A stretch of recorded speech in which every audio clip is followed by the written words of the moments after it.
Did you ever want to improvise on piano, but you really had no idea where to start? Or maybe you've tried before and it just didn't sound the way you wanted. Let's look at how to actually learn improv as a piano beginner. So the first point I want to talk about is that possibilities for improvising on the piano are endless, and this is really what's confusing and overwhelming most beginners. Should you start with something like a blues scale?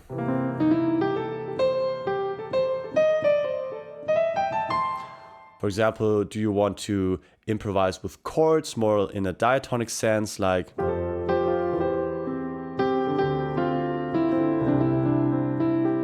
this is the problem with improvisation, and if you're a beginner, this can really discourage you from trying to improvise and just starting, because it feels like you have to learn so much to just start improvising actually.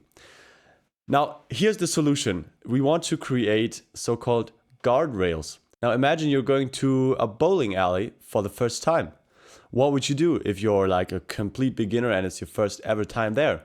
You put up the guardrails at the side, which prevent the ball from going into the gutter on either side, and you can actually start hitting the pins, and it's a lot of fun, even if you've never done it before. Same when we teach a child how to ride a bike, right? You wouldn't just put them on a bike and push them and tell them like, hey, good luck, hope you figure it out along the way.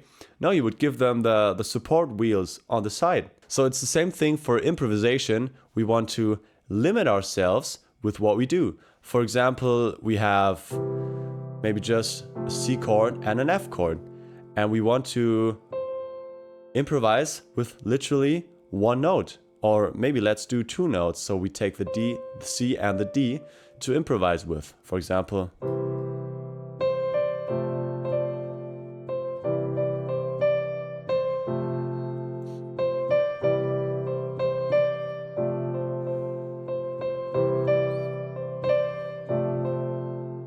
and already for a beginner, this would be perfect to start out improvising, because it's limiting in that it's not overwhelming for you. But you can also start getting creative, right? You can play the notes at the same time. You can play them one after another. You can play one note repeated. You can use different rhythms. And this is the best way to really train your creativity. Now, with this comes our next concept, which is repetition. And I strongly believe repetition creates creativity. So if you feel like, I have no idea how to improvise, like I'm unable to improvise, I can't come up with melodies, like what should I do? You know, I can play a C major scale up and down, like does this count as improvisation? And really limit yourself in what you do and do it a lot. So for example, this thing here with the two notes, you could do this for 3, 4, 5, you could do it for 10 minutes even. And what you would find if you sat down and did this, that you would get really creative. You would suddenly start to realize that, for example, you could use rests in your improvisation. You don't have to press a note all the time. For example, you would get bored by playing and you suddenly start to realize, oh yeah, I don't have to play all the time and I can just play something very simple, and then you vary it.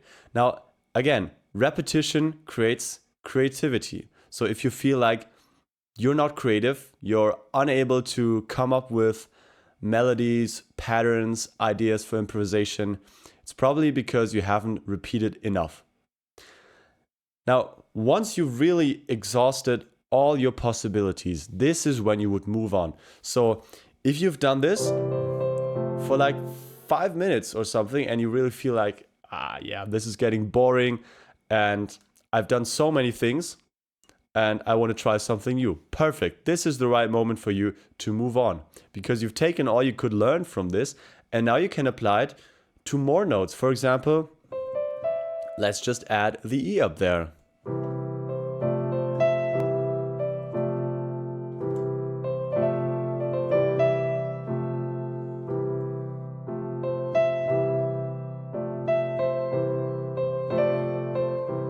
And suddenly you have a whole new world of possibilities.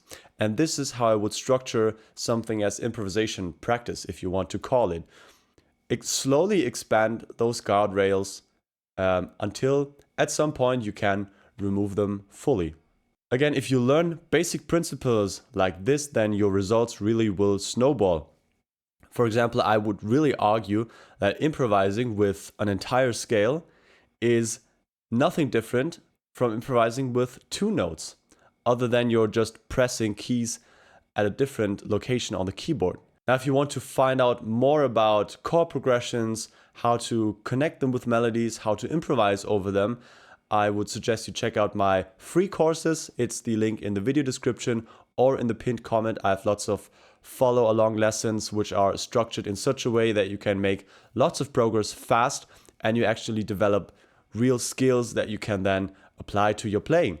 Now, if you like this video, then give it a thumbs up and subscribe to my channel if you want to see more like this in the future.